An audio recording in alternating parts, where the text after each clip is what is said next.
नमस्कार परिजनों, आज हम श्रीमद् भगवद गीता के अध्याय 1 के 23वें श्लोक के बारे में वर्णन करने वाले हैं। मैं हूं पार्थ जोशी और आप देख रहे हैं सत्य का सब्सक्रिप्शन।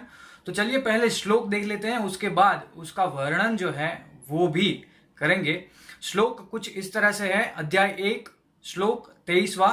योच्यमानान वेक्षेहम य एतेत्र समागतः धार्तराष्ट्रस्य दुर्बुद्धे युद्धे प्रिय चिकित्सव।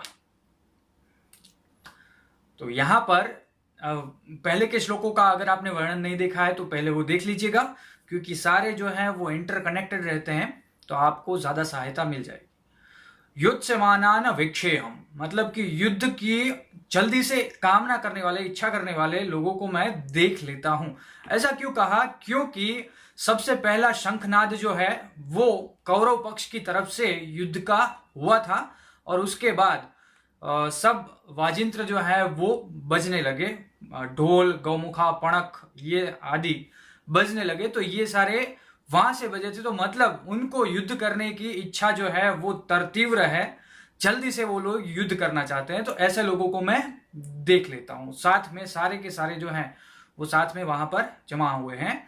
ये एतेत्र समागता, सब वहां पर जमा हुए हैं। फिर कहते हैं धार्तराष्ट्रस्य दुर्बुद्धे।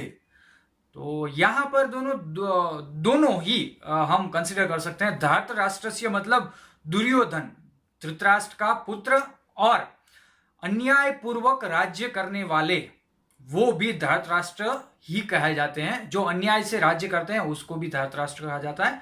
तो दोनों ही पक्षों में ये बात ली जा सकती है। दुर्बुद्धि दोनों को ही कहा जा सकता है जो अन्याय पूर्वक शासन करते हैं। जैसे कि अगर देखा जाए तो धृतराष्ट्र ने सबसे पहले युधिष्ठिर का ही राज्याभिषेक किया था, और उसके बाद धृत सभा में जो निश्चित हुआ था 13 साल के बाद जब ये लोग वापस आएंगे तो आधा राज्य इनको दिया जाएगा। जो आधा राज्य नहीं दिया गया तो उसका यह तात्पर्य है कि वो अन्याय पूर्वक ही राज्य चल रहा था। तो ऐसे अन्याय पूर्वक राज्य चलाने वाले जो दुर्बुद्धि युक्त हैं उनको साथ देने के लिए कौन कौन राजा आए हैं वो भी मैं देख लेता हूं, जो उनको युद्ध में उसका हित हो ऐसा सोच रहे हैं। ऐसे कौन है?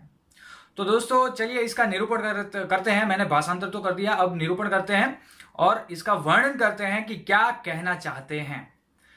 तो सबसे पहले बात आती है धार्तराष्ट्रस्य दुर्बुद्धे, ये कह दिया तो इसका क्या तात्पर्य है? वो दुर्योधन को दुर्बुद्धि समझता है, मतलब कि अपने को बुद्धिमान समझता है। तो यहां पर एक अहंकार जो है वो आ गया, और किसी की निंदा कर दी तो निंदा का दुर्गुण भी आ गया। किसमें? अर्जुन में। तो ये सारे दुर्गुणों को भगवान 1 by 1 जो है वो निकालते जाएंगे, कम करते जाएंगे, और अंत में अर्जुन जो है वो कह देंगे नष्टो मोह स्मृति लब्ध्वा करिष्ये वचनम तव। तो मेरे मोह जो है वो नष्ट हो गए हैं, मुझे स्मृति प्राप्त हो गई है, मैं आपके वचन का पालन ही करूंगा, ऐसे अंत में कहते हैं।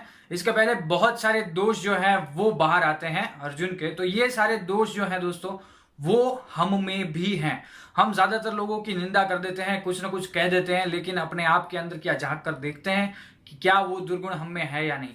अगर ये श्लोक की बात श्रीमद् भगवद गीता के हिसाब से की जाए तो बिल्कुल ही अर्जुन ने निंदा की है, लेकिन अगर महाभारत के हिसाब से की जाए तो महाभारत के हिसाब से अर्जुन ने बिल्कुल ठीक कहा है कि दुर्बुद्धि ही था वो दुर्योधन, दुर्बुद्धि ही था वो शासन जो अनीति काल से, अनीति से चलता था, अनीति काल से नहीं लेकिन अनीति से चलता था, वो दुर्बुद्धि ही था। ऐसे दुर्बुद्धि को युद्ध में जिताने के लिए कौन कौन आया है वो मैं देख लेता हूं। यहां पर अहंकारवश अर्जुन ये भी कहना चाहता है कि मैंने ऐसे बहुत सारे युद्ध जो है वो जीत लिए हैं पहले ही, तो ये युद्ध मेरे लिए कोई बड़ी बात नहीं है। तो ऐसे दुर्बुद्धि राजा के पक्ष में कैसे कैसे दुर्बुद्धि जो है वो आए हैं, दोनों ही को दुर्बुद्धि कह दिया। तो इसका जवाब श्री कृष्ण ने कुछ कहे बगैर ही दे दिया। आगे के श्लोक में आप देखेंगे कैसे अहंकार और निंदा ये दोनों का ही जो निर्मूलन है वो श्री कृष्ण ने कर दिया, सिर्फ और सिर्फ अपने कार्य से। अभी तो कुछ कहा भी नहीं है, लेकिन दोनों ही दोष जो है वो निकल जाएंगे। तीसरा दोष जो है वो अर्जुन में आ जाएगा। कृष्ण के एक कार्य करने के बाद। तो वो कार्य कौन सा है वो आगे के श्लोक में आएगा दोस्तों।